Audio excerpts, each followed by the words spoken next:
எல்லா மக்களுக்கும் வணக்கம். வாங்க சர்மா மைண்ட் வைஸ் சேனல் சார்பாக எல்லாரையும் வரவேற்கிறேன். எங்கள் கோயில் திருவிழான்னு சொல்லக்கூடாது, கிடாவட்டுக்கு டக்குன்னு எனக்கு வரல வாயில் வார்த்தை.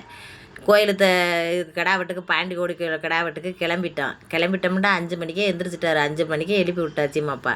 எழுப்பி விட்டு குளின்னு 50 பேரும் குளிக்க வச்சு 50 பேரும் ட்ரெஸ்ஸெல்லாம் மாற்றி ஒரு மினி டோர் பிடிச்சிருந்தாரு. நான் ஒரு கார் பிடிங்கன்னா காரில் எல்லா வசதியும் எடுத்து வச்சு கடாயை ஏற்றிக்கிட்டு போகிறதுக்கெலாம் வசதி இருக்காது. நம்ம ஊர்களில் எப்படி இருக்குமோ அந்த மாதிரி நடைமுறையில் போவா அப்படின்ட்டு மினி டோர் பிடிச்சிட்டாரு. அவர் சொல்கிறது ரைட்டு. ஆளுகள்லாம் நிறைய வர்றதுக்கு இல்லை. நாத்தனார் 2 நாத்தனார் இருக்காங்க, ஒரு மச்சாவோடு இருக்காங்க, ஒரு தங்கச்சி இருக்காங்க, 50 பேர் இருக்காங்க. ஆனால் நம்மளுக்கு வீட்டுக்கு வந்து நம்மளோட விசேஷத்துக்கு வர்றதுன்னா அது என் நாத்தனார், இளைய நாத்தனார் தான்.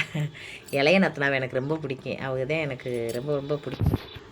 அதோட பார்த்துக்கோங்க, எல்லாத்தையும் எடுத்து வச்சுக்கிட்டு இருந்தாங்க. நான் அவங்கள வீடியோ எடுத்துக்கிட்டு இருந்தேன். எங்கள் வீட்டுக்காரர் நான் ரொம்ப அதிகமாக வேலை பார்க்கல, இருந்தாலும் விழுந்தடிச்சு நம்ம விசேஷத்துக்கு நம்ம பார்ப்போம் அப்படின்ட்டு எங்கள் அம்மா வந்து பார்த்துக்கிட்டு கிடந்துச்சு. எங்கள் அம்மாவும் எங்கள் வீட்டுக்கார் மாதிரி நல்ல மனுஷன் யாருமே இருக்க மாட்டாங்க. அவ்வளோ ஒரு நல்ல மனுஷன், சொல்ல வார்த்தைகளே இருக்காது. ஒய்யாமல் சொல்லக்கூடாது, சொன்னாலும் அது அடிக்கடி சொல்லி இதாகிருமோன்ற பயம் இருக்கும். நாத்தனார் கையை பிடிச்சி ஏற்றி விட்டாங்க. எங்கள் அம்மா, நான், நாத்தனார் 50 பேர் தான் இதில் இருந்த வண்டியில் வந்தோம். தங்கச்சிலாம் இருக்கா, தங்கச்சிலாம் பாசமாக இருப்பா, அதெல்லாம் இல்லைன்னு சொல்ல கிடையாது.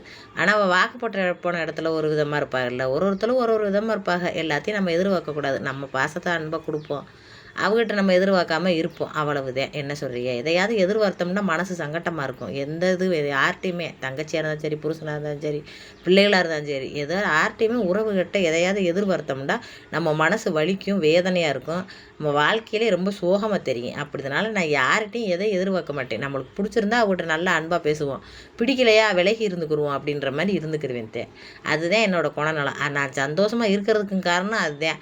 மகிழ்ச்சியாக எப்போவுமே எப்படி அப்படி சந்தோஷமாக இருக்கே, உங்களுக்கு கோவமே வராதா அப்படின்னா, எனக்கு பலமாக கோவம் வரும். கோவமே அடிக்கடி வராது, வந்துச்சுன்னா அந்த கோவத்தோட வெளிப்பாடு அதிகமாக இருக்கும். அப்படியே கிளம்பியாச்சு. சர்மாவுக்கு ஒரே சிரிப்பு. ஆடு மூத்திரம் போன்றாமல் புழுக்க ஓட்டுறாமன்னு எல்லோரும் கமாண்ட் பண்ணியிருந்து எனக்கு சிரிப்பாக இருந்துச்சு போங்க. அதோட பார்த்துக்குங்க, போய் கோயிலுக்கு வாசலே இறங்கியாச்சு. ஒரு மகால் பிடிச்சிருந்தாரு. மகால் வந்து 5000 ரூபாயாம். முதலாம் பார்த்துக்கோங்க, வெறும் காட்டுக்கருவெலாம் இருக்குமுங்க பாண்டி கோயில். கருவேலி கீழே அப்படியே தார்பாயை விரித்து பொங்கலை வச்சு சாமியை கும்பிட்டுருக்கோம். நான் வாக்கப்பட்டு வந்த புதுசுலாம் கிடா வெட்டி சாமி கும்பிட்டுருக்கோம். ஆனால் இப்போ பாருங்கள், அந்த காட்டுக்கருவிலே கண்ணில் வைக்க முடியல. அம்புட்டுமே சின்ன தகரத்தை போட்டு இங்கே இத்தனைக்கோன்னு தடுத்து செவரை தடுத்து அப்படியே வாடகைக்கு விடுறாங்க. ஞாயிற்றுக்கிழமைன்னா 10,000. இன்றைக்கி லீவு நாள், வேலை நாள்ன்றதுனால லீவு நாள்னா 10,000. சனி ஞாயிறு மற்ற நாள்கள்லாம் வந்து கொஞ்சம் கம்மியாக இருக்குது. 6,000 ரூபா வந்துச்சு பார்த்துங்க. மகாலுக்கு 6,000. அந்த கிளீனிங்க்கு ஒரு 1000, 7,000 ரூபா வந்துச்சு இந்த மகாலுக்கு. ஒன்றுமே இல்லை, தகர செட்டு தான். ஆனால் பாத்திரம் அந்த தண்ணி எல்லாமே, பாத்ரூம் எல்லா வசதியும் இருக்குல்ல. நம்ம வாட்டுக்கு காசை பார்த்து சும்மா அப்படியே காட்டுக்கருவில் எங்கிட்டாவது ஒரு ஓரமாக உட்காந்து சமைச்சு போட்டு வந்துடலாம் அப்படின்னா அது நல்லா கொஞ்சம் வசதிப்படாது. வந்து சாப்பிட்றவங்களுக்கும் கொஞ்சம் நல்லா இருக்கணும். என்ன காசு பணத்தை பார்க்கக்கூடாது. சாமிக்கு செய்கிறோம், நல்லபடியாக செய்யணும்ல. கிடா என்ன விலைன்னு கேட்டிருந்தீங்க? கிடா வந்து 12,000ங்க. 12,000 கறி ஒரு 15 கிலோ கறி விழுந்துச்சு அப்படின்னு சொன்னார். கறி வெட்டுறவர், எனக்கு தெரியாது, அவர் சொன்னார். நம்மளுக்கு அதெல்லாம் தெரியாது. எங்கள் வீட்டுக்காரர் தாங்க எல்லா இதுவும் பண்ணுவார். நான் வாய் பேசுகிறேன், எந்த அளவுக்கு பேசுகிறேன், ஆனால் விவரம்ன்றது கொஞ்சம் கம்மி தான். கொஞ்சம் இதுதான். வாய் பேசுகிறதுன்றது வேறு, விவரமாக இருக்கிறதுன்றது வேறு. அந்த விஷயத்தில் சீமா ரொம்ப விவரமாக இருப்பார். எனக்கு அந்தளவுக்கு வராது, உண்மையை சொல்கிறேன், நம்புங்க. நம்பாமலாம் இருக்காது. உனக்கா விவரம் இல்லைன்னா இடையில கமாண்டு பண்ணக்கூடாது. கமாண்டு பண்ணுற சைடு அடிக்குது சேலையை எங்கள் பட்டு சேலை கட்டினா ஒரு ஓரத்தில் அப்படித்தான் வரும். பெருசாக வைக்கிறதுக்கு எனக்கு தெரியல. பெருசாக வச்சு நான் கட்டினதே இல்லை. அது வந்து உனக்கு ஒரு மாதிரியாக இருக்கும். இப்போ பூனை சேலைன்னா அப்படியே விழுந்துக்கிறோம் சைடு தெரியாமல். இது பட்டு சேலை, காட்டன் சேலை இதெல்லாமே பொதுவாகவே எல்லாருக்குமே தூக்கி சைடு அடிக்கும். ஆனால் அதனால நான் எங்கள் வீட்டுக்காரர் உங்களை மாதிரியே சொல்லிட்டாரு. நான் உங்கள் கமாண்டெல்லாம் முதல்ல பார்க்கல, இப்போ தான் காலையில் இருந்துச்சு பார்த்தேன். எங்கள் வீட்டுக்காரன் சொல்லிட்டாரு, சைடு அதிகமாக தெரியுது, எதை மாதிரி பண்ணு அப்படின்னாரு. அதோட நான் ஒரு சைடில் வச்சு குத்தி அதை மேனேஜ் பண்ணிட்டேன். சீமாப்பா என்னை விட மாட்டார். நீ உங்களை மாதிரியே தான் அவரும் சொல்லிக்கிட்டே இருப்பார் அடிக்கடி. அதனால் என்னுடைய ஒழுக்கத்தில் என்றைக்குமே குறைபாடு இருக்காது ஆத்தாக்கலாம். அதோட கோயிலுக்குள்ளே போயிட்டு முதல்ல காலையில் நீங்கள் பொங்கலை வச்சாத்தே மற்றவங்க கிடா வெட்ட முடியும், மொட்டையும் போட முடியுண்டாங்க. சரிண்டா, இப்போ மணி எத்தனை இருக்குண்டா? ஒரு 7 மணி இருக்கும் பார்த்துங்க. 7 மணிக்கெலாம் கோயிலுக்கு போயிட்டான். கோயிலில் ரொம்ப கூட்டம் கிடையாது, ஏன்னா ஞாயிற்றுக்கிழமை மட்டும்தான் அதிகமான கூட்டம் இருக்குன்னு சொன்னாங்க. மற்ற நாளும் கூட்டம் இருக்காதுண்டாங்க. சரி, கூட்டம் இல்லாத வரலாறு தான் நம்மளுக்கு நல்லது அப்படின்னு யோசனை பண்ணி நாத்தனார் எங்கள் அம்மா எல்லாருமா பொங்கலுக்கு தேவையான சாமான்களை எடுத்துக்கிட்டு போனோம். முள்ளுலாம் வந்து கோயில்லையே அங்கேயே பார்த்துக்கோங்க பற்ற வைக்கிறதுக்கான எல்லா வசதியும் இருக்குது பார்த்துக்கோங்க. கோயிலில் எல்லா வசதியும் இருக்குது. கோயில் இப்போ தான் எடுத்து கட்டியிருக்காங்க. முதல்ல நான் கல்யாணம் முடித்த புதுசெல்லாம் கோயில் வந்து ஒரு சும்மா வெட்ட வெளியாக அப்படியே அந்த பாண்டியா மட்டும்தான் இருப்பார். ஒரு கருவறை மாதிரி சும்மா அப்படி தகர சீட்டு போட்டிருப்பாங்க, அவ்வளோதான் இருந்துச்சு. நான் சாமி கும்பிட போயிலாம் வெறும் கருவேலி காடாகத்தான் இருந்துச்சு. இப்போ தான் பார்த்துக்கோங்க இந்தளவுக்கு டெவலப்பாக இருக்குது. நான் போய் இப்போ ஒரு 7-8 வருஷத்துக்கு மேலே அது மதுரையில் தான் இருக்கேன். ஆனால் பாண்டி கோயிலுக்கு அதிகமாக போனதில்லை பார்த்துங்க, அடிக்கடிக்கு போனதில்லை. ஏன்னா எங்கள் வீட்டுக்காருக்கு பெலமாக சாமி வருங்க, பாண்டி சாமி. அதனாலேயே கூட்டிகிட்டு போக மாட்டேன் பார்த்துங்க. ரொம்ப ஆக்ரோஷமாக ஒரு மாதிரி கத்தி அலறி சாமி அலறுவார் பார்த்துக்குங்க. அதை பார்த்தா எனக்கு பயமாக இருக்கும். கொஞ்ச நாளைக்கு அவர் கிட்ட போகவே எனக்கு பயமாக இருக்கும். அந்த அவர் அலறுனதே எனக்கு ஞாபகம் வந்துக்கிட்டே இருக்கும். நீங்கள் ஏன்ப்பா அப்படி அலறீங்கன்னு கேட்பேன். ஏன்னாங்க நானாவே அலறேன், எனக்கு அப்படி தோணுது அப்படின்னுவார். அலறியே அப்படி ஒரு சாமி அடி பிடிக்க முடியாமல் என்னையெல்லாம் சட்டார்னு அடிச்சிட்டாரு பார்த்துங்க, சட்டார்னு. அதில் பயந்துக்கிட்டு பாண்டியர்கள் கூட்டிகிட்டே போக மாட்டேன் பார்த்துங்க அவரை. அதில் போய் ஒரு 9 வருஷத்துக்கு மேலே இருக்கும் பார்த்துங்க. அம்மா தான் வந்து நேர்த்தி கடன் போட்டுருந்துச்சு. பஸ்ஸில் போகையில் நான் அழுதுகிட்டே வந்தேன்னா, அப்போ பஸ்ஸில் போகையில் செருப்பை கழட்டிட்டு அவனுக்குள்ளே பஸ் ஸ்டாப்பில் பஸ்ஸில் ஜனங்களை இறக்கி விடுவாங்க. அந்த டயத்தில் அம்மா செருப்பை கழட்டிட்டு பஸ்ஸுக்குள்ளே நின்று வேண்டுச்சு. என் மகளுக்கு ஒரு குழந்தைய மட்டும் கூட, ஆம்பளை பிள்ளையாருக்கு பொம்பளை பிள்ளையாருக்கு கை சாலத்தோட குழந்தைய கூட பாண்டி ஐயாவும் சன்னதிக்கு வராமல் இந்த பஸ்ஸில் இருந்து வேண்டுன்னு நினைக்காத, என் வேண்டுதலை நிறைவேற்றுண்டு எங்கள் அம்மா சாமிகிட்ட வேண்டுச்சு. அந்த வருஷத்தில் வந்து எனக்கு அந்த மாதமா அதுக்கு ஒரு 2 மாதம் சென்று என்னமோ நான் மாதமாயிட்டேன். அதனால அம்மா வந்து அந்த நேர்த்தி கடனை இது பண்ணணும்னு சொல்லிச்சு. சரின்னு அம்மாவுக்கு ரொம்ப சிரமம் கொடுக்க வேணாம், அம்மா வந்து கஷ்டப்பட்டு அது வேலை பார்க்குது, இருந்தாலும் என்னோடய காசு கொஞ்சம் போடணும் அப்படின்னு சொல்லிட்டு அது கொஞ்சம் காசு கொடுத்துச்சு. அதுக்கப்புறம் மீதியெல்லாம் நாங்களே செலவு பார்த்துக்கிட்டோம். ஏன்னா அம்மாவோட காசு அதில் இருக்கணும் அப்படின்றது அம்மாவோட ஆசை. அதனால நான் நேர்ந்துக்கிட்டேன். அதனால என்னோடய காசு அதில் இருக்கணும் அப்படின்ட்டு அதோட ஆசையும் சரின்ட்டு நிறைவேற்றிடுவோம்ட்டு நேராக பொங்க வைக்கிற இடத்துக்கு போனோம். பொங்க வைக்கிறதுக்குன்னே தனியாக ஒரு இடம் இருக்குது பார்த்துக்குங்க. அதில் நிறைய பேர் சொல்லியிருந்தீங்க பொங்கலை கீழே சிந்தி கொட்டி கிடக்கு, அதை க்ளீன் பண்ணு, சுத்தம் பண்ணு அப்படின்னு ஒருத்தவங்க கமெண்ட் பண்ணியிருந்தாங்க. சுத்தம் பண்ணுன்னு சொல்லிக்கிட்டே இருக்காதியே, கடுப்பை கிளப்பிக்கிட்டு சுத்தம்னு சொல்லிக்கிட்டே இருக்காதியே. நான் சொல்லிட்டேன், சிந்துறது ஒங்குறது திங்கிறது எல்லாமே வந்து சீதேவி தான். அங்கே ஒரு பொங்கலை வைக்கிறேன், 100கணக்கான பொங்க வைக்கிறாங்க. அவங்க பொங்க வச்சு ஆல்ரெடி அதில் பொங்க வச்சு அதில் ஏற்கனவே நெருப்பு கூட்டி பக்கத்துலலாம் சிந்தி அது அப்படி தான் இருந்துச்சு. அதை போய் நான் என்ன செய்யறது, விளக்கமாறு வச்சு கூட்டிட்டு அதுக்கப்புறம் பொங்க வைக்கணுமா? சுத்தம் பண்ணி பேசுறதுக்கு ஒரு அளவு இருக்குது பார்த்துக்கோங்க. சுத்தம் பண்ணி பேசுகிறவங்க கண்டிப்பாக சுத்தமாகவே இருக்க மாட்டாங்க, அதுதான் உண்மை. சுத்தமாக இருக்கிறவங்க சுத்தத்தை பற்றி பேசவே மாட்டாங்க. இவங்க இப்படி இருக்காங்களேன்னு மனசில் தான் நினச்சிக்கிறவங்க, வெளியில் சொல்ல மாட்டாங்க. அது மாதிரி யாரை கமாண்ட் பண்ணியிருந்தீங்க, பொங்க பானையை சுற்றி கிடக்கு, அதை சுத்தம் பண்ணு, அதில் போய் பொங்க கிண்டிக்கிட்டு இருக்க அப்படின்னு. அந்த மாதிரிலாம் பேசாதீங்க. கமாண்ட் பண்ணுறவங்களுக்கும் ஒரு மனுஷங்க தானே. மிஷினா கமாண்ட் பண்ணுது, மனுஷன் தானே கமாண்ட் பண்ணுறீங்க. ஒரு மனசாட்சி வேணாமா? பொங்கலில் ஆயிரக்கணக்கான பேர் பொங்க வச்ச இடத்துல பொங்கச்சோறு சிந்தி இருக்குது, அதை க்ளீன் பண்ணிவிட்டு சுத்தமாக பொங்க வைண்டா. சுத்தம்னுக்கிட்டு யாருன்னு தெரில அது. சரி விடுங்க, அவங்களுக்கு ஒரு வேலை இல்லை, கோவப்படக்கூடாது. சாமி விஷயம் பேசிக்கிட்டு இருக்கீங்கள. அப்படியே வந்துங்க தண்ணி அள்ளி ஊற்றுறதுக்கு ஒரு இது இல்லாமல் போச்சு. பெரிய செம்பா கொடுத்துட்டாங்க. அந்த கடையில் போய் பூ கார்ட்டை போய் மாலை கார்ட்டை போய் ஒரு செம்பு ஆகிட்டு வந்து அந்த செம்பு உள்ளக்கே போகுதுல, அவ்வளோ பெரிய செம்பு கொடுத்துட்டாங்க. அப்புறம் என்ன அள்ளி அம்மா ஊற்றி பார்த்துட்டு அதில் இப்படி ஏந்த கரண்டியாக இருக்குது, குழிக்கரண்டியாக இருந்தாவில் அள்ளி ஊற்றலாம். அப்படியே என்ன பெற்றதாயி எப்படியே அள்ளி ஊற்றிக்கிட்டு பொங்கலை வச்சுட்டு அதுக்கப்புறம் நேராக கிடா வெட்டுற இடத்துக்கு போயிட்டோம். மஞ்சள் தண்ணியை தொளிச்ச நிமிஷம் ஒரு செகண்ட் தான் நின்றுச்சு. இந்த கிடாயெல்லாம் பாருங்க ரொம்ப நேரம் நின்றுச்சு பார்த்துங்க. இந்த மஞ்சள் தண்ணியை தொளிச்சு இது தலைக்கு இது ஆட்டாமே நின்றுச்சு. எங்கள் கிட்ட உடனே தண்ணியை தொளிச்சு ஒரு நிமிஷத்தில் அப்படியே உடம்போட குளிக்க ஆட்டிருச்சு.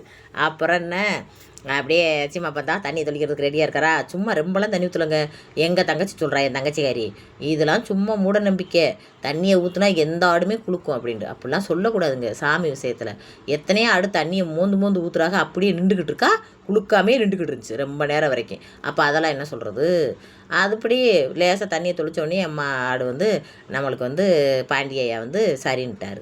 அதோட நல்லபடியாக கடையை வெட்டிட்டோம். அப்படிலாம் இதாக பேசக்கூடாதுன்னு சொன்னாலும் என் தங்கச்சி கேட்க மாட்டான். அது இதுண்டு அதில் போய் இது பேசுவாள். என்னது அறிவியல் பேசுகிறாளா? அறிவியல் பூர்வமாக ஒன்று இருக்கான் அப்படின்ட்டுவா. என்னத்தையே வச்சுட்டு போகிறாவா. அதுக்கப்புறம் கிட்டா வெட்டி முடித்த உடனே நேராக தம்பிக்கு மொட்டை ஓடுறதுக்கு மொட்டைக்கு வந்துட்டு பார்த்துங்க. மொட்டையை போடுறதுக்கு டோக்கன் வாங்கிட்டு வாங்க மாட்டார். நாங்கள் டோக்கன் வாங்காமல் உள்ளே போயிட்டோம். சரி விடுங்க அப்படின்னு சொல்லிட்டு எங்கள் அம்மா ஓடியே போய் டோக்கன் வாங்குறதுக்காக ஓடியே போய் டோக்கன் வாங்க போயிடுச்சு. அதுக்கப்புறம் என்ன மொட்டை ஒருவர் அங்கிட்டு கொஞ்சம் வளர்க்கடிச்சிட்டு கிடந்தார். எங்கள் பக்கம் மொட்டையை அனுப்புங்க, ஒரே தான் உங்கள் பக்கமே வச்சு மொட்டையை போட்டுக்கிட்டே அப்படின்னு. சரி சரி சண்டை விடாமல் மொட்டையை போடுங்கப்பா அப்படின்னு அதோட சரின்னு மொட்டையை போட்டுக்கிட்டு இருந்தார். மொட்டையை போடையில் வந்துங்க என் மைய லைட்டை மூஞ்சிக்கிட்ட போயில லேசாக சுருக்கிருப்பேன் பிறகு கத்தி விட்டுருச்சு. ஏனே ரத்தம் ஓடிடுச்சு பார்த்துங்க, இப்படின்ட்டு படுறதுக்குலாம் ரத்தம் ஓடிடுச்சு. ஏனே பார்த்து மொட்டையை போடுங்க, பிள்ளைக்கு ரத்தம் வர வச்சுட்டே அப்படின்னு. ஏக்கா நான் நல்லாத்தான் எடுத்தேன், உங்கள் மயந்தான் நெத்திக்கிட்ட போக இப்படின்னு சுருக்கிட்டேன். சுருக்கணுன்னு அந்த இடம் இதாகிடுச்சு, லேசாக கத்தி பட்டுருச்சு. விடுங்க அப்படின்னு. சரி அவசரம் இல்லாமல் மெதுவாக அது பண்ணுங்க, ஆளுங்க அடுத்தடுத்து வரணும் அப்படின்றதுக்காக வேகத்தில் மொட்டையை போடணும்னு மயனை பிளேட் போட்டு விட்டே அப்படின்ட்டு கத்திக்கிட்டு கிடந்தேன். சரிங்க அப்படின்ட்டு அவர் மெதுவாக அதுக்கப்புறம் மெதுவாக மொட்டையை எடுத்தார். ஆமாம் மொட்டை விட்டோடனே மண்டை நல்லா தேங்காய் மண்டை தான் அந்த அவ்வளோ சுற்றிலாம் ரத்தம் வந்துருச்சு பிள்ளைக்கு. அதுக்கப்புறம் என்ன நல்ல வெள்ளை தேங்காய் மொட்டையை நல்லபடியாக போட்டு முடித்தார். நம்மளுடைய நேர்த்தி கடன்களை நிறைவேற்றுறப்ப மனசில் கிடைக்கிற சந்தோஷம் பெரிய சந்தோஷமுங்க. அப்படித்தான் பாண்டி கோயிலில் போய் நான் மொட்டையை போட்டு என் மயனுக்கு கடையெல்லாம் வெட்டி சொந்தம் வந்தவங்களாம் வந்து சாப்பிட வரையில எனக்கு அப்படி ஒரு சந்தோஷம் இருந்துச்சுங்க. பார்த்தியெல்லாம் மொட்டரா முறை எப்படி இருக்காரு குமுக்கு இருந்தாங்க சின்ன பிள்ளையில. இப்போ வளர அப்படியே ஒல்லியாகி முகமே மாறுதுங்க. அதுக்கப்புறம் நேராக மாலை வாங்க போனோம். பாண்டியாவுக்கு நல்ல பெரிய மாலையை வாங்குங்க அப்படின்னு சொல்லிட்டு இந்த மாலையை வாங்கினோம். இந்த மாலை 700 என்னன்னு தெரில, மொத்தமாக சேர்த்து 700 கொடுத்தாங்கன்னு நினைக்கிறேன். தெரில எவ்வளோ காசுலாம் சொல்லக்கூடாது. பாண்டியாவுக்கு செலவழிச்ச காசை ஐம்பது காசுன்னு சொல்லக்கூடாது. கடவுளுக்கு கணக்கு இல்லாமல் செலவு பண்ணணும். என்ன சொல்கிறிய? ஆமாம் கணக்கு சொல்லக்கூடாது. பாண்டியா மன்னிச்சுக்கோங்க. அப்படி பார்த்துங்க மாலையை வாங்கி அம்மா தலையில் வச்சு விட்டேன். ஏன்னா அம்மா தானே நேர்ந்துருச்சு, அம்மாவா தூக்கிட்டு வா அப்படின்னு சொல்லி நேர்ந்து அம்மாட்ட கொடுத்தோம். அம்மா கொஞ்சம் நேரம் சமந்துட்டு வந்துச்சு. அதுக்கப்புறம் என்ன நினச்சி தெரில, மகளே நீ கொஞ்சம் நேரம் கொண்டு வாத்தேன்ட்டு என் கையில் கொடுத்துச்சு. அதோட என்ன பண்ணிக்கிட்டு இருக்காங்க, என்னத்தையும் வைக்கிறாவருக்கு எலுமிச்சம்பழம் அது இதுன்னு வைக்கிறாவருக்கு. நல்ல மனுஷன் இந்த பூக்கடைக்காரானே. அப்படி இந்த இதுக்கு பூ அது என்னது பொங்கலுக்கு பூ கட்டுறதுக்குலாம் கதம்பெல்லாம் வேணாம், காசு வேணாம்க்கா, வந்து மாலை மட்டும் வாங்கிக்கட்டு வந்து கொடுத்தாப்புல. செம்பு கொடுத்தாப்புல, சூடம் கொடுத்தாப்புல, எல்லாம் கொடுத்தாப்புல. அதுக்கெல்லாம் சேர்த்து கடைசியாக லாஸ்ட்டாக காசு கொடுத்துட்டோம். ஏன்னா கடனை ஓசியாவோ எந்த பொருளும் வாங்கி சாமிக்கு செய்யக்கூடாது அப்படின்னு நான் நினச்சி ஏனே அப்பளை கொடுத்தீங்க பாருங்கள், கதம்பம் சூடம் அதுக்கெல்லாம் காசு எடுத்துக்கங்கண்ணே. இல்லைக்கா பரவாயில்லக்கா, நான் மாலைக்கு மட்டும் எடுத்துக்கிறேன் அப்படின்னாலும் இல்லை பரவாயில்ல அதுலேயும் சேர்த்து எடுத்துக்கங்கண்ணே. ஏன்க்கா அப்படின்னாரு. இல்லை பிரிய வேண்டாம், அது சாமி விஷயத்தில் அப்படின்னு. சரின்ட்டு அவர் அதுக்கு ஒரு 30 எடுத்துக்கிட்டார். சரின்ட்டு அவர்கிட்ட கொடுத்துட்டு நேராக நடந்து சாமியை பார்க்கணும், பாண்டியை பார்க்கணும் போனோம். பாண்டியை கிட்ட போய் கேமரா எடுக்கக்கூடாதான், எல்லோரும் அந்த பூசாரி எடுக்கக்கூடாதுட்டார். முதல்லாம் பார்த்துங்க அர்ச்சனை பண்ணுறதை கூட எடுக்கலாம், அப்படியே ஒன்றுமே சொல்ல மாட்டாங்க. இப்போ என்னடாண்டா புதுசாக கட்டளை வச்சுட்டாங்க. சரி விடுங்க அப்படின்ட்டு எடுத்து போனேன். கொண்டாங்க போனை கொடுங்கன்னு அழைச்சி விடுறதுக்கு கேட்டார். நாங்கள் கொடுக்கல. விடுங்க சின்ன பையன் தெரியாமல் எடுத்துகிட்டு விடுங்க அப்படின்ட்டான். அதுக்கப்புறம் என்ன நாத்தனார் வா உள்ளே வா போய் நம்ம சாமியை கும்பிடுவோம் அப்படின்னு கூப்பிட்டு இருந்தாங்க. சரி வாங்க அப்படின்னு நேராக சாமி கும்பிட. ஏற்றே சாமி கும்பிட்ற பார்க்குறவங்க இந்த வீடியோ பார்க்குற எல்லாருக்கும் கவலைப்படாது ஏற்றே, குழந்தை இல்லைன்றது பெரிய வேதனை தான். அதை கடவுள் தான் நம்மளுக்கு வழி விடணும். பெரிய டாக்டர்களை பார்த்தா கூட சரி, யார் வந்தாலும் சரி, கடவுள் வழி இல்லாமல் கடவுளோட அணுகிரகம் இல்லாமல் எதுவுமே நடக்காது. எந்த சாமியாக இருந்தாலும் சரி, ஏசாக இருந்தாலும் சரி, கிறிஸ்டினாக இருந்தாலும் சரி, முஸ்லீமாக இருந்தாலும் சரி, இந்துவாக இருந்தாலும் சரி, எல்லாருக்குமே அவங்க தெய்வம்னு ஒருத்தர் இருப்பாங்க, அவங்க வழி விடணும். அப்படி வழி விடணும்னு எல்லாருக்கும் நான் வேண்டிக்கிறேன்டா. இந்த தொட்டியை கட்டி ஆயிரக்கணக்கான லட்சக்கணக்கான மக்கள் தொட்டியை கட்டி போட்டிருக்காங்க பாருங்க. குழந்தை வரங்க எடுத்தேன். அதே மாதிரி குழந்தை இல்லாத சகோதரிகளுக்கெல்லாம் கண்டிப்பாக குழந்தை செல்வம் கிடைக்கும்டா. என்றைக்கு மனசை வருத்தப்படாமல் சந்தோஷமாக வாழ்க்கையை நடத்துங்கத்தே. வாழ்க்கையில் பல பேர் பல விதமாக சொல்லிக்கிட்டு இருப்பாங்க. அவங்களுக்கு ஒரு வேலை இல்லை, நல்லா இருந்தாலும் தடி எப்படி இருக்கா, எங்கிட்டிருந்து காசு வருது, எங்கிட்டிருந்து பணம் வருதுன்னு தெரில, இப்படி சந்தோஷமாகவே வாழ்க்கை ஊற இருக்கலாம், அவளுக்கெல்லாம் எது வருதுலே அப்படின்வாங்க. கஷ்டப்பட்டால் என்ன பாவம் பண்ணாலோ இப்படி கஷ்டப்படுறா அப்படின்வாங்க. அப்படி ஊர் உலகம் 1000 பேசுமுத்தே. நம்ம மனசாட்சிக்கு நம்ம மனசுக்கும் நல்ல மனசில் இருந்தால் நம்ம போதும். மற்றவங்க பார்க்குறதுக்கு நல்ல மனசில் இருக்கணும்ன்ற அவசியம் கிடையாது. நான்லாம் அப்படித்தான் நினைப்பேன். எனக்கு நல்லது கெட்டது தெரியாது, யார் நம்மளை கேலி பண்ணுறா, யார் நம்மளை பாராட்டுறான்ற கூட எனக்கு தெரியாதுத்தே. என்னை கிண்டலாக பேசுவாங்க, அதை பாராட்டுறாங்கன்னு நினச்சா அப்படியா அப்படின்னு சந்தோஷப்படுவேன். என் ஜீமே அங்கிட்டு தள்ளி உட்காந்து பார்த்துக்கிட்டு அடியே உன்னை கிண்டல் பண்ணுற அப்படி பைத்தியக்காரி அப்படின்னு சொன்னதுக்கப்புறம் தான் என்னை கிண்டல் பண்ணான்ட்டு எனக்கு தெரியும்த்தே. அந்த மாதிரி என்னத்தையே நான் மட்டும் வாழ்க்கை வாழ்ந்துக்கிட்டு இருக்கேன். ஆனால் மனசு கடவுள் மற்றவங்க கிண்டல் பண்ணாலும் நக்கல் பண்ணிட்டாலும் என்னை பொது இடத்துக்களை வச்சுக்கணும் இது பண்ணிட்டாலும் வாழ்க்கையை கடவுள் எனக்கு நல்ல சீமானாவும், நல்ல குடும்பம், நல்ல தாய், நல்ல சகோதரின்று எனக்கு எல்லாத்தையும் கடவுள் நல்லபடியாக நிறைவாகவே கொடுத்துருக்கு. அதோட பார்த்துக்குங்க சாமியை பாண்டியை நான் எதுவுமே எந்த கோயிலையுமே சாமியை கண்ணை மூடி எனக்கு அதை கொடு கடவுளை இதை கொடு கடவுளைன்னு வேண்டிக்கிட்டதில்லை. ஆனால் இந்த தடவை நான் போய் பாண்டியை முன்ன நிற்கையில் எனக்கு தோணுது, என்ன போல் எனக்கு மன கஷ்டத்தை போல் எந்த தாய்க்கும் இல்லாமல் எல்லாருக்கும் குழந்தை செல்வத்தை பாக்கியத்தை கொடுத்து நல்லபடியாக சந்தோஷமாக பாண்டியான்னு தான் நெசமாகவே வேண்டிக்கிட்டேன் மனசார. அப்படியே வேண்டிக்கிட்டு சரின்னு நேராக போய் நம்ம ஒன்று போய் கடா வெட்டுறது போய் சமைக்கிறதுக்கு போகணும்ல. அங்கே போயிட்டேன். அங்கே சமைக்கிறதுக்கு முன்னே எல்லாருக்கும் பசிக்குது, பூஜா பசிக்குதுன்றது. என் நாத்தனார் எனக்கு மயக்கமே வருது, கைகாலாம் நடுக்க வந்துருச்சுடின்றது. கொஞ்சம் பொங்கலை தின்னுக்கிட்டாலும் கேட்குறாங்கல்ல. அதோட சரி வருங்க, ஹோட்டலில் போய் நாத்தனாவுக்குலாம் சாப்பாடு வாங்கி கொடுப்போம். அதை விட என்ன வேலை, நம்ம நாத்தனாவை கண்டு தானே, உரிமை உருத்தாக இருக்க கண்டு தானே, கூட பிறந்தவ கூட வரல. இந்த நம்மளோட உட்காந்து நம்ம ஆரம்பத்துலேருந்து பொங்க வைக்கிறது எல்லாத்துக்கும் வராக. கூட பிறந்தவ பார்த்துக்குங்க, இன்னொரு நாத்தனாருக்கு இன்னொரு கூட பிறந்தவ இருக்கா, இன்னொரு மச்சம் முன்னாடி இருக்கா, அப்படி பெருமா வந்திருக்காங்க. அவங்க உரிமை இருக்க கண்டு உருத்தா வந்திருக்காங்க அப்படின்னு நினச்சிக்கிட்டு அவங்களுக்கு சமையை வாங்கிட்டு போவான். என்ன ஒருத்தர் நம்ம குறை சொல்லக்கூடாது. அவங்க குடும்ப சூழ்நிலையில் வாழ்கிறாங்க. தங்கச்சி வருவா. தங்கச்சி வீட்டில் கொஞ்சம் பிரச்சனை பார்த்துங்க, சொல்ல முடியாது வெளியில். எல்லா விஷயத்தையும் கூட சொல்ல முடியாது. ஏற்ற சில விஷயங்களை ரகசியமாக நம்ம வச்சுக்கிறோம்ல, அடுத்த வாழ்க்கையை பாதிக்கப்படக்கூடாது. எங்கள் சாப்பாடு விலையை பார்த்தீங்கன்னு வச்சுக்கோங்களேன், 3 இட்லி 40 ரூபாயாங்க, ஒரு வடை 12 ரூபாயாங்க. இந்த வடை 12 ரூபாய்டா முருகா. நானாக சொல்லிக்கிட்டேன் ஜிமாப்பா பேசாண்டு தள்ளு வண்டியை தள்ளிக்கிட்டு பேசாண்டு நம்ம இங்கே வந்துடுவோம் அப்படின்ட்டு அடிப்படி கிற்கச்சி. இங்கே வந்துலாம் தள்ளு வண்டி போட முடியாது, இதே மாதிரி கடை பிடிச்சி தான் போட முடியும். கடையெல்லாம் பல வருஷமாக பல பேர் அப்படியே பரம்பரையாக போட்டுக்கிட்டு இருப்பா, யாருக்கும் விட்டு கொடுக்க மாட்டாங்க அப்படின்றாரு. அப்படியா, இந்த உளுந்த விட 12 ரூபா மக்களே பாண்டி வயலில். 5 வடை, 3 இட்லி பச்சை பார்சல், மொத்தம் 280 ரூபாய் 70 ரூபாய் வந்துச்சு. சரி எம்பிட்டா இருந்தாலும் பரவாயில்ல கொண்டாங்க யாருட்டு. அது ஒரு 2 பூரிசெட்டு, அது ஒரு 50 ரூபா ஒரு பூரிசெட்டு. அதோட சாப்பாட்டில் இறங்கிட்டு அந்த பூச்சா இருக்காலே எனக்கு பசிக்குதுன்னு உயிரை எடுத்துட்டா. கோயில்லையே சாமி கும்பிட விட்றாள். நீ ஒரு நாளைக்கு பட்டினி கிடந்தாண்டி சாமி கும்பிடணும் கம்முன்றின்னு சொல்லி அதோட கொஞ்சம் நேரம் அதட்டிட்டு சாப்பாடை கொண்டு வந்து கொடுத்துட்டோம். அதுக்கப்புறம் நாங்கள்லாம் சாப்பிட்டுக்கிட்டு இருந்தோம். என்ன பெத்தா ஆத்தா சமயக்காரவங்களுக்கு போய் உதவி பண்ணிட்டு கிடந்துச்சு. நாங்கள்லாம் சமயக்காரர்கள் பக்கமே போகலை. அப்புறமா கொஞ்சம் நேரம் செட்டுதான் போனேன். ஏண்டுகளுங்க பசி உயிரை கிள்ளுது, வெடுக்குன்னு போங்குது. பசி தான் ரொம்ப முக்கியம்னு சொல்லி அதுக்கப்புறம் சாப்பிட உட்காந்துட்டோம். என்ன சொல்கிறது, நான் சொல்கிறது கரெக்டாக என் மனசுக்குள்ளே எதை பேசணும் அதை பேசணும்னு வந்து நினச்சிக்கிட்டு நடிச்சுக்கிட்டு வந்து பேச மாட்டேன். என் மனசில் எப்போ அப்படியே மனசுக்குள்ளே என்ன தோடுதோ அதைத்தான் கேமராவை ஆன் பண்ணி வச்சு பேசுவேன். அப்படி தான் என் வாழ்க்கையில் நான் எல்லாமே நடத்திக்கிட்டு இருக்கேன். மக்களுக்கு என்னை பிடிச்சி நிறைய பேர் லைக் பண்ணுறீங்க. சில பேர் மட்டும் என்னத்தையாவது ஒரு குறைய சொல்லணும்ல. குறைன்னு ஒரு மனுஷன் இருந்தால் எல்லாமே நிறைவாக இருக்காது, குறை இருக்கும். அந்த மாதிரி குறை சொல்லுவியே, சொல்லிட்டு போங்க. நகையில் கொஞ்சமாக போடுங்க, ஒத்த நகை விடுறீ 2 நகை விடுறீ நிறைய போட்டுக்கிட்டு போகிறீங்களே நம்ம அது ஆயிராமன்றவர். அதுக்கப்புறம் கறியை வெட்ட கிளம்பிட்டார். கறியை வெட்டிக்கிட்டே சொன்னார், நல்ல கடாய்ப்பா 15 கிலோ விழும்பியா, அதெல்லாம் காசு செல்லு அப்படின்ற. நம்மளுக்கு விலைவாசிலாம் தெரியாது, சிம்மாப்பாவுக்கு தெரியும், எப்படியே கேட்டு வாங்கிட்டு வந்துட்டார். அப்படி நகையில் போட்டு போகுது ரெம்பன்று சொல்லியிருந்தியே, நல்லது தான் நகையை போட்டு போகக்கூடாது, பயம் இருக்கணுன்றது கவனமாக இருக்கணும், அவ்வளவுதான் கவனம். நமக்கு பின்னாடி யார் வர நம்மளை யார் வாட்ச் பண்ணுறா, ஏற்கனவே பார்த்தவங்களே திரும்ப முன்ன வர்றாங்களா அதெல்லாம் பார்க்கணும். அந்த மாதிரி கவனமாக இருப்பேன்.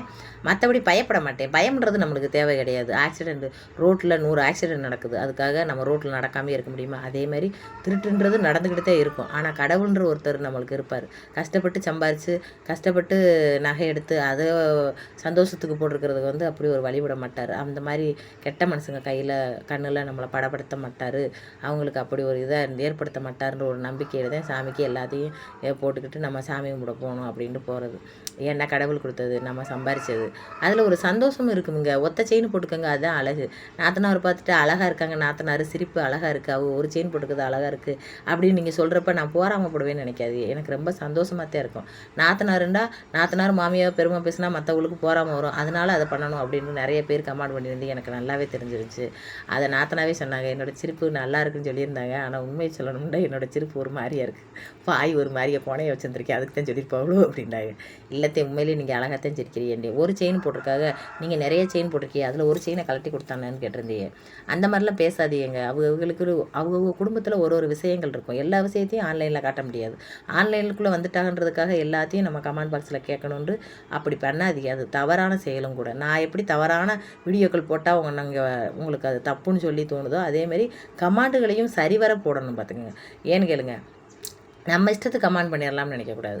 கழுத்தில் இவ்வளோ செயின் போட்டிருக்கு, அதில் ஒரு செயினை கலட்டி போடு அப்படின்னா அதை நான் கலட்டி போட்டிருக்கேன், அதை கலட்டி போட்டிருக்கேன் அவங்க போட்டிருக்காங்க அப்படின்னு சொன்னால் அது கேவலமான செயல் கிடையாது. அப்படி இல்லையா? அப்படி தானே? அதை சொல்ல முடியுமா? அப்படிலாம் சொல்லாதீங்க. அவங்களுக்கும் நல்ல ஒரு லைஃப் இருக்குது. அவங்க வீட்டுக்காரர் நல்லா சம்பாதிக்கிறாரு. அவங்களும் நிறைய செயின் நகையெல்லாம் வச்சுருக்காங்க. நான் எடுத்த வீடியோவில் என்ன சூழ்நிலையில் அந்த வீடியோ எடுத்திருப்பேன் அப்படின்றது உங்களுக்கு தெரியலை. நான் சில சமயங்களில் ஒரு செயின் போட்டுக்கிட்டு தான் நான் உங்கள்கிட்ட வீடியோவில் பேசுகிறேன். அவங்க கலட்டி கூட வச்சுருந்துருக்கலாம். இதெல்லாம் வந்து உங்கள்கிட்ட டீட்டெயிலாக பேச முடியாது. அந்த சுச்சுவேஷனில் என்ன வீடியோவில் என்ன மாதிரி இருக்கோ அதுக்கு நீங்கள் கமெண்ட் பண்ணிங்கன்னா சூப்பர். அதுக்கு இப்போ கமெண்ட் பண்ணாலேனாலும் சூப்பர் தான். அதுக்கப்புறம் என்ன, உங்களை ரொம்ப இப்போ கடத்த விரும்பலை. சமையலுக்கு போயிட்டேன். சமைச்சிக்கிட்டு இருந்தார் சமையக்காரர், கொண்டாங்க நாஞ்சத்தை கிண்டுறி அப்படின்ட்டு. விடுங்கம்மா அதுக்கு தானே ஆள் போட்டிருக்காங்க, நாங்கள் கிட்டிக்கிறோண்டார். எங்கள் வீட்டுக்காரர் சமையலுக்கெல்லாம் ஆள் விட்டுட்டார். சொந்தக்காரவெல்லாம் சொன்னாங்க, ஏன் நம்மளாம் சமைச்சிடலாமேண்டு. நம்மளாம் சமைச்சிடணும்னு சொன்னவங்களாம் வந்து சமைக்க போகிறாங்களா என்ன? நம்ம தான் சமைக்க போகிறோம். வேண்டாம், காசு போனால் போயிட்டு போகுது. சமையக்காரர்கிட்ட இன்னும் கொஞ்சம் ரசியாக சமைப்பாங்க.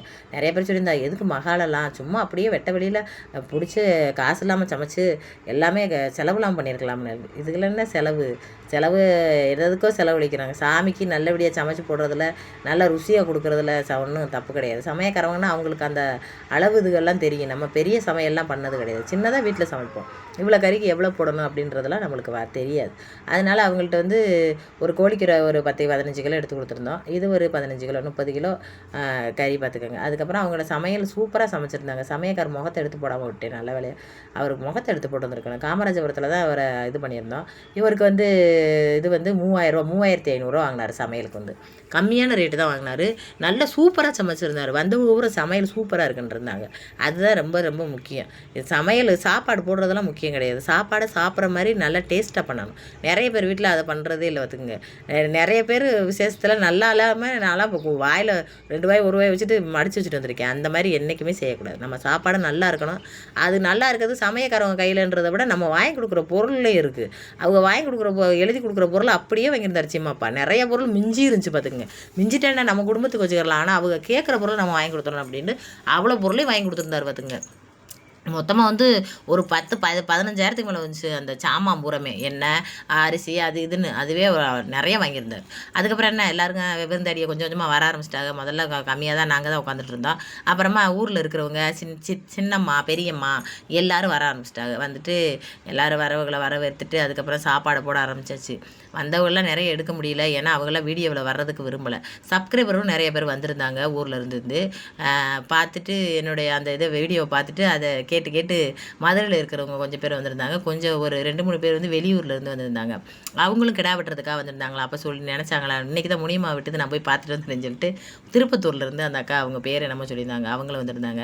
அப்படி கொஞ்சம் பேர் வந்திருந்தாங்க. இவங்க தான் என்னோடய சின்னம்மா, அதாவது எங்கள் அம்மாவோட தங்கச்சி. இவங்க தான். இவங்களாம் முகத்தை காட்டுறதுக்கு விரும்புகிறாங்கல்ல, அதனால தான் அவங்களுக்கு அதிகமாக காட்டுறதில்ல. சரி, விருப்பம் உள்ளவர்களை இது பண்ணக்கூடாது அப்படின்னு சொல்லிட்டு அதுக்கப்புறம் சாப்பாடை எடுத்து வைக்க ஆரம்பிச்சிட்டோம். சாப்பாடு நல்லா இருக்குண்டாங்க. எல்லோரும் சாப்பாடு நல்லா அமைஞ்சிருந்துச்சு. அமைப்பு தான் ஒருத்தருக்கு அமையிற அமைப்பு தான். அந்த மாதிரி இது பண்ணிருந்துச்சு. ஆளுகள் வந்திருந்தவங்க பார்த்திங்க, பாதி பேருக்கு மேலே ஒயின் ஷாப் போயிட்டாங்க. ஆம்பளை ஆளுங்க பூரா அது பூரா சேர் பூரா உட்காந்து பேசிட்டு உட்காந்துருந்தோம். அவங்க பூரா ஒயின் ஷாப் போயிட்டாங்க. சரின்னு எங்கள் வீட்டுக்காரர் அவங்களுக்கும் இது பண்ணினார். அதை எதோ சொல்லக்கூடாது, சின்ன பண்ண எல்லா விடியத்துலையும் சொல்லியிருக்கு இந்த பிள்ளை அப்படின்னு என்னையை பட்டு நினைப்பாங்க. எங்கள் வீட்டுக்காரர் திட்டுவார், ஏண்டி எல்லா விஷயத்தையும் அதில் போய் சொல்லுவியா அப்படின்னு கற்றுவார். என்னங்க அவருக்கு ஊர் கட்டவ எதையும் நினச்சிக்கிறாது என்னங்க. அதை விட பார்த்துக்கங்க, ஒரு 10-11 மணிக்கெலாம் ஆளுங்க கம்மியாக தான் இருந்தாங்க. 1 மணி 2 மணிக்கு போலப்ப நிறைய பேர் வந்துட்டாங்க பார்த்துங்க. அவங்க கோயிலில் அந்த பக்கமாக போவாங்கல்ல, அவங்களாம் நிறைய பேரை சீமாப்பா போய் வெளியில் நின்று, வாங்க நாங்கள் வந்து இந்த மாதிரி இது அன்னதானம் போடுறோம் அப்படின்னு சொல்லி. அன்னதானம் தாங்க, நாங்கள் வந்து இது வந்து செய்முறையாக வந்து வைக்க கிடையாது, யாரும் செய்யவும் கிடையாது. செய்முறைன்றதே இல்லை அப்படின்னு சொல்லி தான் எல்லாத்துக்குமே ஃபோன் பண்ணி சொல்கிறப்ப செய்முறை கிடையாது, அன்னதானமாக போடுறோம்னு தான் சொல்லியிருந்தோம். நாங்கள் நேர்த்தி கடன் வந்து அன்னதானம் தானே, அதனால் வந்து யார்கிட்டையும் இந்த செய்முறையும் நாங்கள் வாங்கிக்கிறல. அதனால் பார்த்துக்கோங்க, எல்லாரையுமே வெளியில் நின்று நம்ம சொந்தக்காரங்க சாப்பிட்றத விட மற்றவங்க சாப்பிடணும் அப்படின்னு சொல்லிட்டு சீமாப்பா வந்து வெளியிலேருந்து ஆட்களெல்லாம் வந்து நிறைய பேரை வந்து கூட்டிகிட்டு வந்திருந்தார். சாமியார் இருக்காங்கள்ல, சாமி ஆடுவாங்கள்ல, அவங்க எல்லாரையும் வந்து நிறைய பேரை கூட்டிகிட்டு வந்திருந்தார். கொஞ்சம் பேருக்கு வந்து நிறைய சாப்பாடெல்லாம் எடுத்து வெளியிலேயே கொடுத்துருந்தார். ஏன்னா அவங்க உள்ளே வர்ற மாதிரி சூழ்நிலையில் அவங்க இல்லை. அதனால் வந்துட்டு எல்லாருக்கும் சாப்பாடை வந்து அவங்களே சொல்லிட்டாங்க. என்ன நினச்சா இருந்தாலும் உள்ளே வந்து நீங்கள் சாப்பிடுங்கன்னு தான் நாங்கள் சொன்னோம். ஆனால் அவங்க என்ன நினச்சா இருந்தாலும் ஒரு இதை கொடுத்து இதில் எங்களுக்கு சாப்பாடை கொடுத்துருங்க, எல்லோரும் அங்கே உட்காந்துட்ருக்காங்க, அவங்களுக்கு சரின்னு அப்படியே அவங்களுக்கும் அந்த சாப்பாடெல்லாம் போட்டு கொடுத்து அப்படியே அனுப்பி விட்டேன் பார்த்துக்குங்க. இதுவாக தான் என் தங்கச்சி கரெக்டாக சாப்பிட்ற டயத்துக்கு வந்தாங்க. மேக்கப்லாம் போட்டுட்டு எனக்கு ரொம்ப கஷ்டமாக இருந்துச்சு. என் தங்கச்சி வரல அப்படின்ற எண்ணம் மனசுக்குள்ளே ஓடிக்கிட்டே இருந்துச்சு. ஏன்னு கேளுங்க, அது ஒரு மாதிரியாக இருக்கும். இப்போ ஒரே ஒரு தங்கச்சி தான் எனக்கு, அதுவும் நான் தான் வளர்த்து அவளை இது பண்ணியிருக்கேனா, அதனால ரொம்ப அவள் மேலே பாசமாக இருப்பேன் பார்த்துங்க. அது கொஞ்சம் வருத்தத்தை தரும். சில சமயங்கள் நினைப்பேன், நம்ம நினைக்கக்கூடாது அவள் வர்றப்போ வரட்டும் போகிறப்ப போட்டோம் அப்படின்னு நினச்சாலும் அந்த உள் மனசுக்குள்ளே நான் நினைப்பேன். எங்கள் அம்மாட்டையும் நான் சண்டை போடுவேன், சொல்லிக்கிட்டு அதை டென்ஷன் ஆகி சண்டை போடுவேன், தங்கச்சி வரல அப்படின்னு சொல்ல முடியாமல். இது வந்து மாமா மக, என்னோடய தாய் மாமா மக பார்த்துக்குங்க. சாப்பாடு ஊட்டிக்கிட்டு இருக்கா அவன் மகளுக்கு. அந்த மாதிரி எனக்கு ரொம்ப கஷ்டமாக இருந்துச்சு தங்கச்சி வராது. அப்புறமா ரொம்ப நேரம் சென்று வந்துட்டு இவருக்கு நான் ஒன்றும் வான்னு கூட சொல்லாமல் பேசாமல் படுத்துக்கிட்டேன். என்ன பேச மாட்டேங்கிறேன்டா. ஆமாம், ஒரு கூட பிறந்தவன்றவ ஒரு விசேஷம் அக்கா வைக்கிது அப்படின்னா ஆளை வந்து நிற்க வேணாமாங்க. காலையிலேயே நாத்தனா மாதிரி வந்தான்னா அப்படி வரக்கூடாதா? என்ன நல்லா நான் பெரிய நான் கூட புருஷன் போகக்கூடாதுன்றக, அப்படி போகக்கூடாதுன்னு சொல்கிற புருஷன்ட்ட 4 வாரத்தை நறுக்குண்டி என்னைய மாதிரி கேட்க முடியாது. நானாக இருந்தால் ஏயா நல்லது கெட்டது இதுகளுக்கு கலந்துக்கிறாட்ட என்ன கூட பிறந்தவங்க எல்லா நேரமும் சொல்ல கேட்பேன். ஆனால் நல்லது கெட்டதில் என் தங்கச்சிக்கு போய் நான் கலக்கிற முடிவு சொல்லக்கூடாது அப்படின்னு அப்படி பேசிடுவேன் நான். ஏன்டா நம்மளுக்கு அதுதானேங்க முக்கியம், அதுதானே உறவு. முதல்ல போய் நம்ம ஆளுகளாக அப்போ தங்கச்சி விசேஷம் வைக்கிற தங்கச்சி புருஷனு மட்டும் விசேஷத்தில் இருந்தால் நல்லா இருக்குமாங்க? நம்மளும் 4 பேர் நின்றால் தான் அது கூட்டமாக கட்டினது, அது ஒரு சந்தோஷமாகவே இருக்கும். அந்த சந்தோஷத்தை கொடுக்க முடியல. காசு வேணாம் பணம் வேணாம். வந்து அந்த காலையில் கிளம்புறப்ப நம்மளோடய வந்து அந்த பொங்கல் வைக்கிற இடத்துக்கெல்லாம் நம்ம தங்கச்சியை வந்து நின்றா அது எவ்வளோ சந்தோஷமாக இருக்கும். நாத்தனார் வரவும் நம்மளுக்கு எம்பிட்டு பகுசியாக இருந்துச்சு. அதேமாரி அந்த மாதிரி வராமல் கரெக்டாக அந்த சாப்பிட்ற டயத்தில் சமைச்சு வச்ச டயத்தில் வர்றா பார்த்துக்கோங்க. அப்புறம் எங்கள் அத்தனை சரி விடு நான் தூங்கிட்டேன் அப்படி இப்படின்ட்டு இருந்தா. என்னத்த சொல்கிறேன், அவளுக்கு என்னை மாதிரி பாசமெல்லாம் இல்லைங்க. என்னை மாதிரியே இல்லை அவள். எங்கள் அம்மா மாதிரியே இல்லை. எங்கள் அம்மாவெலாம் அவ்வளோ பாசமாக இருக்கும், எங்கள் அப்பாவும் அவ்வளோ பாசமாக இருப்பார். யாருன்னே தெரியாதவங்களுக்கு கூட அப்படி பாசமாக இருப்பார். நான் ஃப்ரெண்டுன்னு சொல்லி வீட்டுக்கு கூட்டிகிட்டு போனால் எனக்கு என்ன வாங்கி கொடுக்குறாரோ அதை அப்படியே அந்த பிள்ளைகளுக்கும் வாங்கி கொடுப்பார்.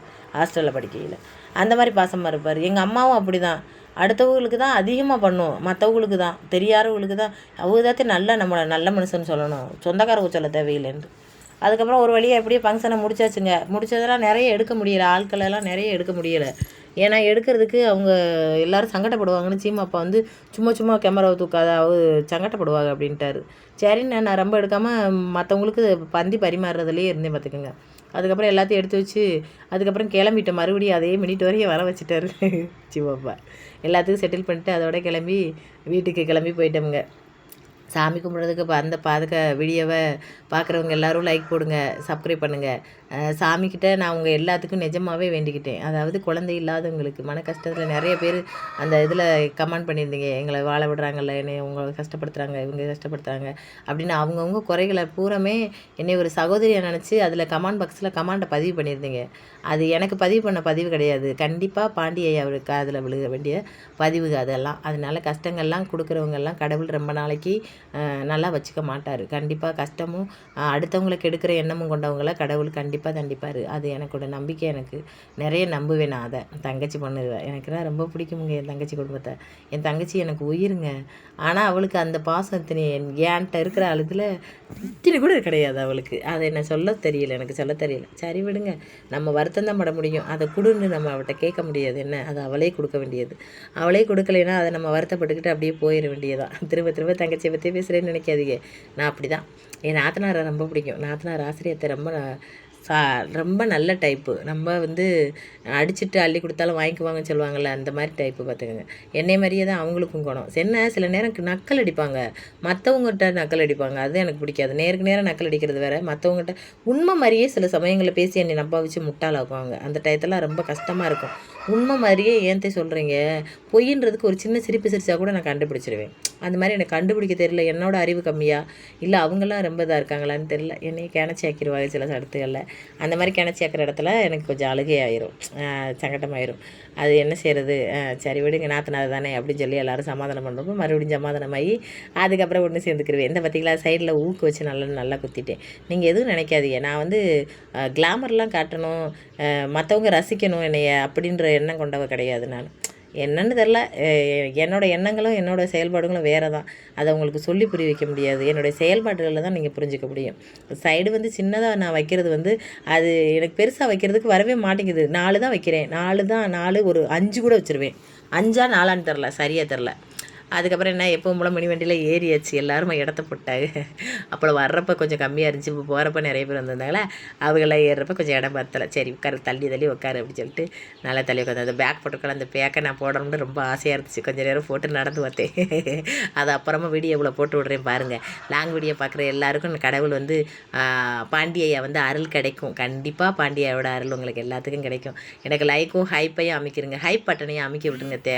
ஹைப் பட்டனை அமைக்க விட்டிங்கன்னா மற்றவங்களுக்கும் இது போகும். அதுக்காகத்தான் சொல்கிறேன், அதையும் அமைக்க விட்டுருங்க. தங்கச்சி வா வா மேலே ஏறிவான்னு கையை கொடுத்தா அப்படின்னு ஏறி அப்புறம் மேலே உட்காந்தாச்சு. அதுக்கப்புறம் நான் பயணந்தேன். மூஞ்சியெல்லாம் வாட்ட பாய்ச்சி ரொம்ப டயர்டாயிருச்சு. நேற்றே வீடியோ போட்டிருப்பேன், டயர்டாயிருச்சு. அப்படியே வந்து தூங்கினவதான் பார்த்துக்குங்க. 5 மணிக்கு எந்திரிச்சவள வேலையை வெட்டியும் பார்த்துக்கிட்டு சமையலில் பூராத்துக்கும் பரிமாறிக்கிட்டு அம்புட்டு பற்றி வரவேற்றுக்கிட்டு இதில் ஒரு குறை வந்துடும். அன்னையை வர வைக்கல, ஒன்னே வர வைக்கல, அவளை போய் நல்லா கூப்பிட்டேன், என்னையே கூப்பிடல அப்படிலாம் சொல்லிடுவாங்க. விழுந்து அம்புட்டு பற்றியும் கவனிச்சிட்டு அதுக்கப்புறம் கிருன்னு வந்து தூங்கிட்டேன். வீடியோ போடுறதுக்குலாம் நேரம் இல்லத்தே. அதுக்கப்புறம் வீட்டுக்கு வந்துட்டோம். வீட்டுக்கு வந்தால் நண்டு எண்ணெய் இறக்குனுச்சு. சீமாப்பா இறக்கி விடுங்க, அவளை இறக்கி விடுங்க, நீ எண்ணெய் இறக்கி விடுங்க அப்படின்ட்டேன். நீ இம்புடு பெரிய எருமை மாடு இறங்க முடியாதா அப்படின்ட்டாரு. என்னால் முடியல சீமாப்பா, தயவு செய்து இறக்கி விடுங்க அப்படின்ட்டு. அதுக்கப்புறம் சரி இறக்கி விட்டார். நிற்க முடியலைங்க, காலு அப்படி ஒரு வலி வலிக்குது, என்னண்டே தெரியல. காலும் கையும் அப்படி வலிக்குது. மனசுக்கு சும்மா உடம்பு சொதத்த உடம்பு தான், நல்ல ஒன்று ஸ்ட்ராங்கு கிடையாது, பிராய்லர் கோழி மாதிரி. அதுக்கப்புறம் நிற்க முடியலப்பா, தள்ளாடி விழுக போயிட்டு அப்புறம் பிடிச்சிட்டாரு. ஐயையோ லூசு, எங்கிட்டு காலை வச்சு எப்படி போகிற, ஒழுங்கா போ அப்படின்ட்டு. என்ன அப்படியே வேலை பார்த்து தகத்த அப்படின்னு சாயிற அப்படின்னு கத்துனாரு. சரி கத்தாதே, எனக்கே முடியலை அப்படின்ட்டு. விடுங்க போ, என் மக பாவம், அதுக்கு என்ன தெரியும், எங்கள் அம்மா தாங்க. எங்கள் அம்மா இல்லைன்னா என்னால் ஒன்றுமே பண்ண முடியாதுங்க வாழ்க்கையில். நான் ஒரு பெரிய முட்டைங்க. எங்கள் அம்மா அம்புட்டு ஒரு வேலை பார்த்துச்சு பார்த்துங்க, எல்லா வேலையும் பார்த்து வச்சுட்டு அப்புறம் நைட்லேயும் எல்லாத்தையும் எடுத்து வச்சுட்டு எல்லாத்தையும் கூட்டி விட்டு நான் அப்படியே விழுந்து தூங்கிட்டேன். எனக்கே இவ்வளோ கொஞ்சம் வயசு கம்மியான எனக்கே மும்பிட்டு வருதுண்டா. என்னை விட வயசு கூடுனது எங்கள் அம்மா, கஷ்டப்பட்டு உழைக்கிறது எங்கள் அம்மா. அதுக்கு எவ்வளோ மனசு உடம்பு ஒழிக்கும். ஆனாலும் பெத்த பிள்ளைண்டு அப்படி விழுந்து பார்த்துக்கிட்டு கிடக்கும். என்ன பெற்ற தாய் மாதிரி தான் எல்லாத்துக்கும் தாய் கிடைக்கணும். அப்படி ஒரு தாயை பார்த்துக்கோங்க. அதுக்கப்புறம் நான் லைட்டை காத்தாடியை போட்டுட்டு பேசாண்டு மெத்தையில் விழுந்து அப்படியே படுத்துட்டேன். அணிகலங்கனை கூட கலட்டலை, அந்தளவுக்கு டயர்டு. பார்த்துட்டு லைக்கை போடுங்க, கமெண்ட்டை போடுங்க, கைப்பு அமுக்குங்கத்தே. இதுதான் நேற்று நடந்த விசேஷத்தோட ஃபுல் வீடியோ. முழுசாக நிறைய எடுக்க முடியலை, ஏண்டு கேளுங்க. கோயில் தளத்தில் கேமரா தூக்கிட்டே கிடந்தா அவ்வளவுதான். இந்த படுத்துட்டே பாருங்க, அவ்வளவுதான். லைக்கை போடு.